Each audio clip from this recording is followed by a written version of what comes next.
Matriarch Sora pressed her hand against the transparency of the command deck, her skin a pale, aching blue against the cold light of the distant stars. Beyond the glass, the obsidian swarm moved like a stain across the sector, thousands of jagged black metal hulls occluding the suns. Alarms were screaming a jagged, rhythmic pulse that signaled the death of her kinetic shields. She didn't look at the tactical display. She looked at the coalition ship drifting 1,000 kilometers to her port side. Elias was on that ship, and in 3 seconds the swarm's primary thermal beam would tear through his bridge. Sora didn't think about the hegemony or the succession. She simply felt the sharp, sudden terror of a universe where his heart stopped beating. She threw her flagship into a hard burn, sliding the massive weight of her hull into the path of the coming fire. It turned out that the end of the galaxy didn't start with a roar, but with a child's quiet footsteps in a lonely corridor. Months earlier, the orbital spire known as the Zenith had been a place of suffocating ceremony. Elias Thorne had spent 3 days listening to the dry, rattling arguments of species who viewed peace as a transactional inconvenience.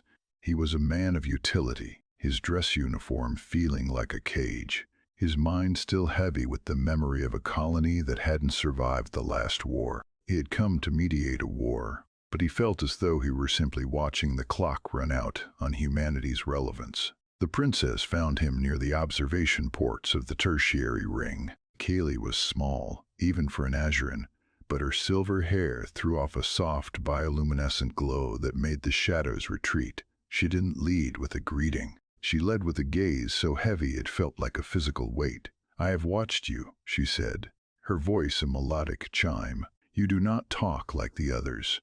You look for the person behind the words." Elias had knelt then, the deck plating vibrating beneath his boots. "That is just the job, princess." "No," she insisted, "it is who you are. My mother, she has forgotten how to look. Since my father fell, she rules from a place of stone. She is the high matriarch, but she is drowning in the weight of it." Elias saw the flicker of desperation in the girl's golden eyes. A princess in the corridor, with a proposal that could rewrite the stars. She didn't ask for a treaty. She asked for a father. She asked for a man who could walk into the private sanctum of a grieving empress and offer something other than a demand for resources. Ironically, Elias found himself standing before Sora only an hour later. The matriarch's sanctum smelled of cold incense and old metal. She sat behind a desk of carved obsidian, her eyes reflecting the star maps projected in the air. She looked at him not as a man, but as a variable. "Your daughter thinks you are lonely," Elias said, the words feeling reckless as they left his tongue. Sora's hands tightened on the edge of the table. Her silence wasn't empty. It was a barricade. It was the space between words where she kept the ghost of a husband she couldn't let go. Elias moved closer, ignoring the protocol of the hegemony. He spoke of his own losses, of the quiet rooms and the way a person's absence can become the loudest thing in a house. For a moment, the matriarch of 1,000 worlds let the mask slip. She looked at him, and the distance between their cultures vanished. Truth is, they were just 2 tired survivors recognizing the same ache. But the moment shattered. The zenith groaned as a long-range distortion wave hit the station. The screens turned a violent, bruised purple. The obsidian swarm had arrived. The transition from the quiet of the sanctum to the chaos of the bridge felt like a physical blow. Sora had no time to process the heat of Elias's words before she was forced back into the cold machinery of war. The obsidian swarm was not an enemy that negotiated. It was an erasure. For 6 months, the war became their only language. They shared tactical feeds and midnight briefings, their faces lit by the flickering blue of holographic charts.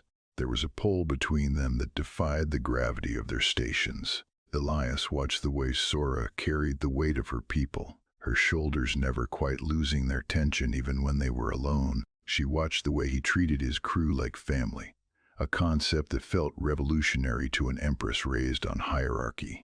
The most dangerous bridge in the galaxy was the one built between 2 broken hearts, and every day they spent under fire, the spans of that bridge drew closer together. Then came the trap at Sector 7. The swarm had anticipated their empathy. They had left the civilian transports like tethered goats, knowing the unified fleet would circle them. As the flagship Eternal Dawn shuddered under the impact of the thermal beam, Sora didn't feel the sting of the shrapnel or the heat of the fire on the bridge. She only felt the relief of seeing Elias's ship veer away, unscathed. She slumped against her command chair as the beam subsided, her silver blood staining the deep purple of her robes. Elias's voice broke over the comms, not as a commander, but as a man who had finally found something to lose. "I'm boarding," he rasped. "Sora, hold on." But the battle wasn't just in the stars. On the home front, the vacuum of the matriarch's absence had allowed the rot to spread. Lord Cavan's loyalists saw the human alliance not as a shield, but as a betrayal of Azuran purity. They struck as the fleet began its victory lap. Elias arrived in the palace gardens just as the first pulse rounds tore through the air. He saw Kaylee before he saw the assassins.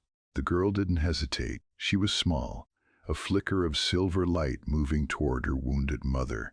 She threw herself into the path of a stray bolt, the impact spinning her small frame across the grass. The silence that followed was more devastating than any explosion. It was the sound of a legacy almost extinguished. Elias reached them first, his hands trembling as he checked the girl's pulse. She was breathing shallow, ragged, but alive. Sora crawled toward them, her face a mask of raw, unadulterated grief that turned into a cold, focused fury as she looked at the traitors being rounded up by the palace guard. Trust is earned through sacrifice, not words. The sight of the human commander cradling the Azuran princess, his blood mixing with hers on the soil, did more to unify the sectors than 1,000 treaties ever could. The people didn't see an alien and a human. They saw a father protecting his daughter. Weeks later, the gardens were restored. The scent of blooming star lilies replaced the smell of ozone. Representatives from 30 worlds stood in silence as Elias knelt once more before Kaylee. He spoke the ancient Azuran vows of adoption, his voice steady, anchoring the girl to a new history. Sora stood beside them, her hand resting on Elias's shoulder. The touch was light, but it carried the weight of 1,000 unspoken promises. She wasn't just an empress anymore, and he wasn't just a mediator. They were the architects of a peace that had been paid for in blood and settled in hope. As the sun set, casting 3 long shadows across the stone, Kaylee reached up to take both their hands. A child's wish had become a galaxy's shield, and for the first time in 8 years, when Sora looked at the stars, she didn't see a vast, empty void. She saw a home,